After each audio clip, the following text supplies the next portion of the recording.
Good morning বন্ধুরা, কেমন আছো তোমরা সবাই? পৌলমীর সংসারে নতুন একটি ভিডিওতে তোমাদের সকলকে জানাই স্বাগত।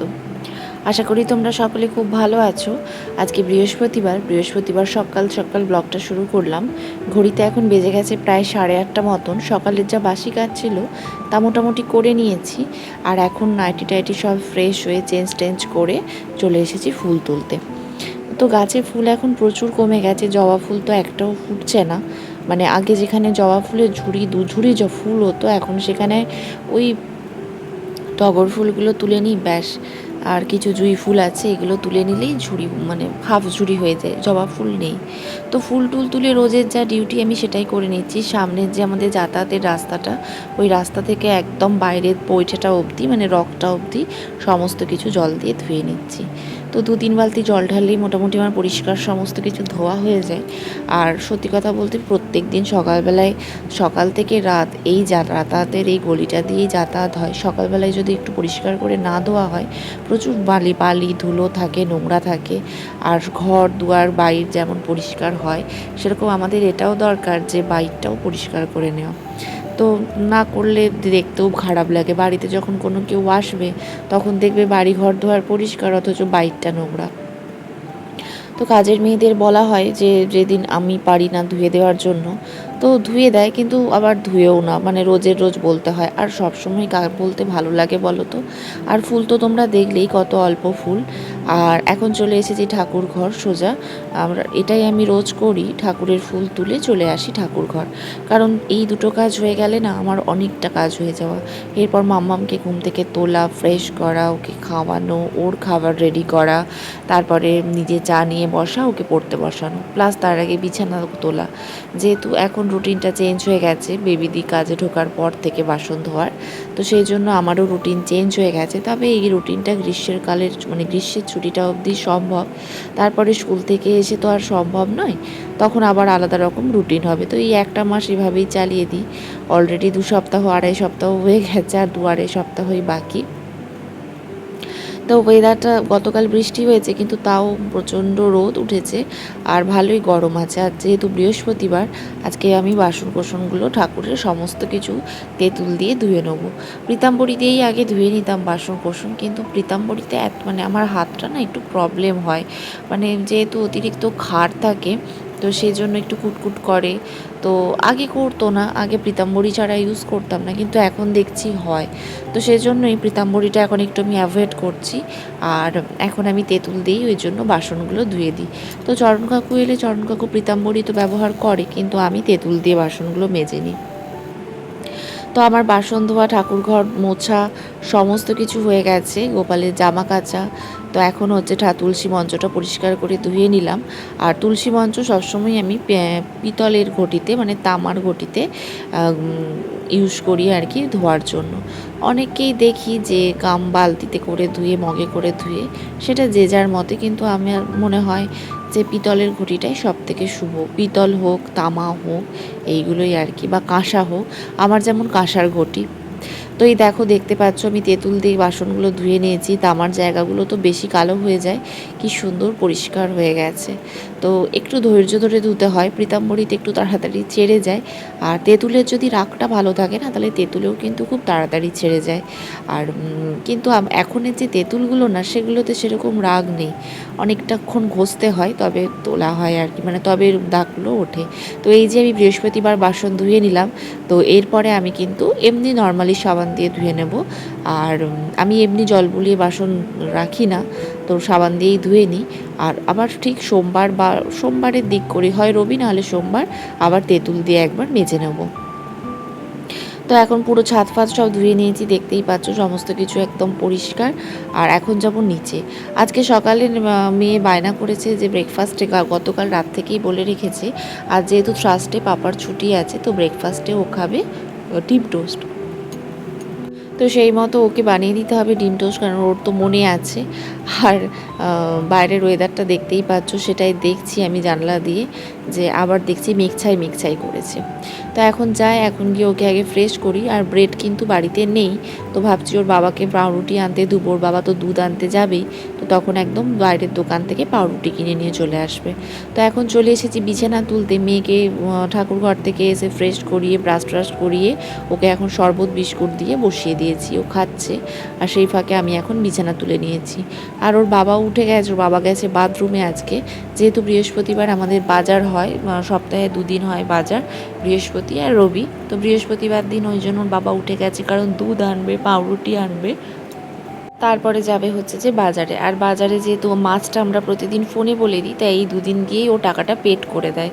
তো মাছওয়ালাও জানে, খাতায় লিখে রাখে, যেহেতু প্রতিদিন মাছ আনার কেউ থাকে না, আর ওই রোজের রোজ মাছটাই খাওয়া ভালো বাচ্চা বড় সকলেরই। তো সেই জন্য আমরা ওই ফ্রিজ করে রাখি না, মানে স্টোর করে রাখি না। তো ওই জন্য রোজের রোজ মাছ আমাদের পাড়াতে অনেক বাড়িতেই নেয়, তা বাড়িতে এসেই দিয়ে যায়। মাছ দাদার যে থাকে আর কি লোক, সে বাড়িতে এসেই মাছ দিয়ে যায়। তো সে লিখে টিখে রাখে, তো বৃহস্পতি রবিবার গিয়ে ও মাছের টাকাটা দিয়ে দেয়। তো এখন চলে এসেছি, বিছানা টিছনাও গোছানো মোটামুটি কমপ্লিট হয়ে এসেছে। রুমটা একটুখানি মুছে নেবো। দেখো সত্যি কথা বলতে রোজ দিন রুম ঝাড়া পরিষ্কার করা আমার পক্ষে সম্ভব হয় না, কারণ আমি সকালে এতটাই ব্যস্ত থাকি যে হয়ে ওঠে না। তো বেবিদি এখন তাড়াতাড়ি আসে, তো যেদিন এইসব করতে যায় সেদিন সকালে মাম্মামকে আর পড়াতে বসতে পারি না, কারণ ও সকালে ঘুমায়, ওর উঠতেই 9:45 10টা হয়ে মানে 9:45 9টা হয়ে যায়। আর তারপরে উঠে ওকে সমস্ত কিছু করে যখন 10টা বাজবে তখন পড়তে বসাবো কখন, আর রুম পরিষ্কার করবো কখন, তো ওই জন্য ওই দিন সকালটা ওকে আর পড়তে বসানো হয় না। তো এখন চলে যাব কিচেনে গিয়ে এখন ওর বাবা পাউরুটি নিয়ে চলে এসেছে, তো এখন গিয়ে বানিয়ে নেবো ডিম টোস্টটা, সঙ্গে দুধটাও গরম করে নেবো, কারণ অনেকটাই বেলা হয়ে গেছে। আর মাম্মাম গেছে ওর বাবার সাথে পাউরুটি আনতে আর দুধ আনতে, তো সেই জন্য মাম্মাম আজকে আর মাম্মাম সকালবেলা পড়তে বসলো না। আর আজকে বিকেলবেলা যেহেতু ওর ডান্সের ক্লাস আছে, তো সেজন্য আজকে আর ডান্সের ক্লাস থেকে আস্তে আস্তে সেই 8টা 15 20 হয়ে যায়। তো বৃহস্পতিবার দিনটা বলতে গেলেও সন্ধেবেলায় কোনো দিনই ওকে পড়তে বসে না, আমার নিজেরই ইচ্ছে থাকে না, তারপর ও ডান্স করে এসে খুব টায়ার্ড হয়ে যায়, ও খেলে নিজের মতন নিজে খেলতে থাকে। তো আজকে নিয়ে এসেছে ব্রাউন ব্রেড, সচরাচর আমাদের বাড়িতে ব্রাউন ব্রেডটা আসে না, হোয়াইট ব্রেডটাই আমি প্রেফার করি খাওয়ানো। তো ব্রাউন ব্রেড সবাই বলে হেলদি বা ভালো, কিন্তু আমি মনে হয় যে ব্রাউন ব্রেডের থেকে হোয়াইট ব্রেডটা বেশি ভালো। তো যাই হোক, যার যেটা পারসেপশান সে সেইভাবেই ইউজ করবে। তো ওই জন্য ব্রেডগুলো এখন আমি ভালো করে সেঁকে নিয়েছি। তা হাজব্যান্ডকে জিজ্ঞেস করলাম যে ব্রাউন ব্রেড কেন নিয়ে এসেছে, তো ও বললো যে দুটো দোকান ঘুরলাম, কোথাও হোয়াইট ব্রেড নেই, সব শেষ হয়ে গেছে, এই ব্রাউন ব্রেডই পড়েছিল, তো সেজন্য বাধ্য হয়েও নিয়ে এসেছে। আর মা বাবা যেহেতু পাউরুটি খাবে না আর মানে ডিম টোস্ট খাবে না, তো সেই জন্য মা মটর ভিজিয়েছিল গতকাল, সকলের জন্যই ভিজিয়েছিল, মটরটা ছকে নিয়েছে আলু দিয়ে, যেরকম শুকনো মানে কাঁচা শুকনো লঙ্কা আর ওই গোটা জিরে ফোড়ন দিয়ে ভালো করে সে ছকে নিয়েছে আর কি, মটরটা দিয়ে বাবারা মুড়ি আর শশা খেয়ে নিয়েছে। আর একটু মটর রাখা আছে আমাদের জন্য। আর এখানে ডিম টোস্ট করছি, সকলেরই করছি, আমার আর মাম্মামের বাবার সকলের জন্যই ডিম টোস্ট করে নিচ্ছি। তো এখন মাম্মামের বাবা গেছে বাজারে, আর আমি আজকে ওই রুমের বিছানাগুলোও তুলে নিলাম, যেহেতু তাড়াতাড়িও উঠে গেছে ঘুম থেকে, আর বেবি দিয়ে এই করে না ওর বিছানাটা কাচতে পারে না, তো সেই জন্য ওই বিছানা টিছানা তুলে সমস্ত কিছু বিছানা নতুন চাদর পেতে পরিষ্কার করে দিয়েছি। দেন তারপরেই এসেছি ডিম টোস্ট বানাতে, কারণ কিনা ওরাও পাউরুটি আনতে লেট করছিল, তো ওই ভিডিও আর করা হয়নি, তো সেজন্য দিতে পারিনি। তো এখানে দেখতে পাচ্ছ এক ব্যাগ বাজার এনেছে, সঙ্গে এনেছে আম, লিচু, তরমুজ কলাটা থাকবে, আম আর লিচুটা যাবে আমার ননদের বাড়িতে জামাই ষষ্ঠীর নেমন্তন্নের জন্য, তো সেই জন্য আম লিচু নিয়ে এসেছে। আর আজকে জানো তো, আজকে গরমের অতিথিরা এসেছে আমাদের বাড়িতে, হনুমান। আর এই হনুমানকে দেখে তো মাম্মামের কি আনন্দ, কতগুলো আলু এনে খাওয়াচ্ছে আমার শাশুড়ি মা আর মাম্মাম, তার সঙ্গে বিস্কুট, আর সেই সুন্দর মুহূর্তগুলো ক্যামেরা বন্দি করে রাখলাম। তো অনেক মানে প্রায় 1 বছর হনুমান আমি আসতে দেখিনি, আজকে আবার এসেছে হনুমান। তো এই বসে আছে দেখো কীরকম, আর মা তার সাথে তো এমন করে কথা বলছে যেন মায়ের বাল্যবেলার পরিচিত কেউ চলে এসেছে। তো যাই হোক, এখানে হনুমানকে নিয়ে এখন মাম্মাম আর তার ঠাম্মি পড়েছে, আর মাম্মাম এখন এখানে এসেছে সবজি আনতে। তো ওকে আমি বললাম আলু মালাদিকে আলু চা আলু দিবে, তো সেই আলু নিতেই এসেছে। আর এখান থেকে আমি এখন দিচ্ছি বিস্কুট, তো বিস্কুট খাচ্ছে, একটা বিস্কুটকেই হাফ হাফ করেছে মা। তো এই যে হনুমানটা ও আবার বিস্কুট খেয়ে খাচ্ছে না, মাম্মাম দিল বাট বিস্কুট খেলো না। কিন্তু এই হনুমানটা বিস্কুটটা খেয়ে নিচ্ছে, ওই হনুমানটা বিস্কুট খেলো না বলে মাম্মাম আবার ওকে আলু এনে দিচ্ছে। হ্যাঁ, পানি দিয়েছে না, ওই তো খারে, ওই তো বিস্কুট এইবারে দেখতে তাও দেখতে পাইনি। কেমন বুঝে দেখো কথা। হ্যাঁ, বিস্কুট বিস্কুট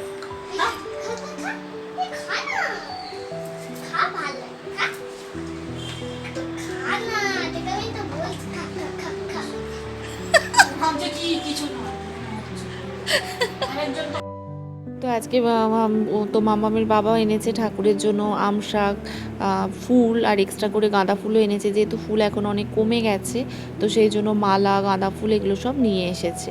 আর আজকে তো আমি বসেছিলাম রুমে, এই দেখো না হনুমানটা না ওই দিক থেকে আবার এই দিকে চলে এসেছে মাম্মামকে দেখে, আবার আলু দিচ্ছে মাম্মাম যে এদিকে এসেছে, আবার পর্দা সরাচ্ছে, সোফার কাভারকে ফেলে দিচ্ছে, কি কাণ্ড করছে দেখেছো, হাত থেকে আলু নিয়ে আলু খাচ্ছে। আরেকজন কোথায়? আমার কি ভয়। সে পাশে আছে কোথাও দেখি দাও পাশে আছে আর নেই, হাওয়া নেই আর নেই হাওয়া নিচে না, সে উপরে উঠে গেছে, তার লেজ ঝুলছে। পাশে উপরে আজকে বাজার থেকে মামামের বাবা নিয়ে এসেছে পাবদা মাছ, খুব ভালো ভালো বড় বড় সাইজের পাবদা ছিল। আর বাবা যেহেতু পাবদা খায় না তার জন্য নিয়ে এসেছে বাছা বাছা মোরলা মাছ। তো মামামের বাবা খাবে পাবদা মাছের ঝাল, ও ঝোল খায় না, আর আজকে আমার ঝাল খেতে একদম ইচ্ছে করছে না। তো সেই জন্য মালাদিকে বলেছি আলু বেগুন দিয়ে মাম্মাম আমার আর আমার শাশুড়ি মায়ের জন্য পাবদা মাছের ঝোল বানিয়ে দিতে। ঝোলটা করার আমারই ইচ্ছে ছিল, কিন্তু আর আমার ঝোল করা হলো না, তার কারণ কি আমার অনেকগুলো কাজ পড়ে গেছে। তো এখানে শাক ভাজা হয়ে গেছে, কলমি শাক ভাজা, আলু সেদ্ধ দিয়েছে, আর তার সাথে ওই পাশে হয়েছে ডাল। বেশি কিছু আজকে রান্না হচ্ছে না। আর কাজ পড়ে গেছিলো বলতে আজকে বেসিনটা পরিষ্কার করলাম, ডাইনিং রুমে সোফা টোফাগুলো পরিষ্কার করলাম সমস্ত কিছু। আর এখন চলে এসেছি মামামকে খাওয়াবো বলে, তো চলো আজকের লাঞ্চের মেনু তোমাদের সঙ্গে শেয়ার করবো। স্নান ধান হয়ে গেছে, ওয়াশিং মেশিনে জামা কাপড়গুলো কাচতে দিয়ে দিয়েছি। তো আর মাম্মামের বাবাকেও খেতে দিয়ে দিয়েছি, ও খেয়ে চলে গেছে। তো এখানে ঢ্যাঁড়স সেদ্ধ, যেটা মাম্মামের একদম মোস্ট ফেভারিট বলা যায়, ঢ্যাঁড়স সেদ্ধ পটল ভাজা এইগুলো ভীষণ পছন্দ করে। তার সাথে একটু শাক ভাজা দিয়ে দেবো, ওকে এখন সব রকমই খাবার দিই আমরা যা খাই, তবে ঝালটা দিই না, ও একদম ঝাল খেতে পারে না। আর এই তো এখানে আছে মোরলা মাছের ভাজা, এখানে তো আলু সেদ্ধটা মা মাখাবে, মাই বলেছে দেওয়ার জন্য।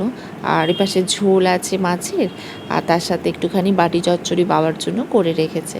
তো এই হলো আজকে আমাদের লাঞ্চের মেনু। আর মাম্মাম এই পাবদা মাছের যে পাবদা মানে পাতলা ঝোলটা খেতে ভীষণ ভালোবাসে, তো সেই জন্য ওকে দিচ্ছি। আর আম কেটে নিয়েছিলাম, ফ্রিজে আম রাখা আছে। তো এই হলো ব্যাপার। তো চলো এখন মাম্মামকে খাইয়ে দিই। তো আজকে আমার মানে বাবারও হচ্ছে আসার কথা ছিল জামাই ষষ্ঠী নেমন্তন্নের জন্য, কিন্তু যেহেতু আমরা থাকবো না আজকে বাড়িতে, মাম্মামকে নিয়ে বিকেলে ডান্সের ক্লাসে যাব, আস্তে আস্তে অনেকটা সন্ধে হয়ে যাবে। আর সন্ধে হলেই তো এখন ঝড় বৃষ্টি, তো সেই জন্য বাবাকে বললাম তুমি আজ নয় তুমি কাল আসো, কাল আমরা সন্ধেবেলায় ফাঁকা থাকবো, কোথাও বেরোবে না, তুমিও এলে একটু ফ্রিতে বসে গল্পও করতে পারবো। তো মামামদের ডান্স হয়ে গেছে, তো হঠাৎ করে দেখি হালকা করে বৃষ্টি, অনেকক্ষণ ধরেই গুড়ি গুড়ি বৃষ্টি পড়ছিল। তো এখন আমরা চলে এসেছি সবাই মিলে পাপড়ি চাট খেতে। আজকে ডান্সের ক্লাসে মামামের পিপিও গিয়েছিল তার মেয়েদেরকে নিয়ে, যেহেতু একটা সপ্তাহ বন্ধ হয়েছে, তো এই জন্য আজকের ডেটটা এক্সট্রা ডেট হয়ে নিয়ে গেল। তো আজকে আমরা চলে এসেছি সকলে, এই দোকানটা মামামদের ডান্সের স্কুলের সামনে, এত ভালো মশলা মুড়ি, আলু কাবলি, পাপড়ি চাট, ঘুগনি বানায়, প্রচুর ভিড় হয়, সেল হয়। আজকে বৃষ্টি বলে একটু হালকা লাগছে, আর লাইটটাও নেই, মানে লাইটটা বন্ধ করে রেখেছে, কারণ লাইটটা জ্বালালে ওই আলু কাবলি দাদার প্রচুর পোকা হচ্ছে, তো সেই জন্য ওই লাইটটা অফ করে রেখেছে। আর এখানে মাম্মামের পিপি দাঁড়িয়ে আছে, আর আমরা আছি ওপরটাই মাম্মামদেরকে নিয়ে। তা এখন চলে এসেছি, কিছু জিনিসপত্র কেনার ছিল, গতকাল তোমাদের বললাম আঁকার স্কুল থেকে গিয়েছিলাম, তো সেই জিনিসগুলোই এখন তোমাদের সঙ্গে শেয়ার করে নিচ্ছি। তো অনেক বছর মানে 1-1.5 বছর নেল পলিশ কেনা হয়নি, পুরনো নেল পলিশই এত পড়ে আছে, তাই কেনা হয়নি বলে এই দুটো কালারের নেল পলিশ কিনলাম। চিরুনিগুলো সব ভেঙে গেছে, দুটো চিরুনি, একটা নতুন চিরুনি নিলাম, তার সাথে ন্যাপথলিন নিলাম। বাবারই সব জিনিসের যা দাম বেড়ে গেছে। সঙ্গে একটা লেগিংস নিলাম নিজের, এই পিঙ্ক কালারের লেগিংসটা না আমার একদম মানে ছিঁড়ে গেছে। অনেকগুলো লেগিংস আমি দিয়ে দিলাম সকলকে।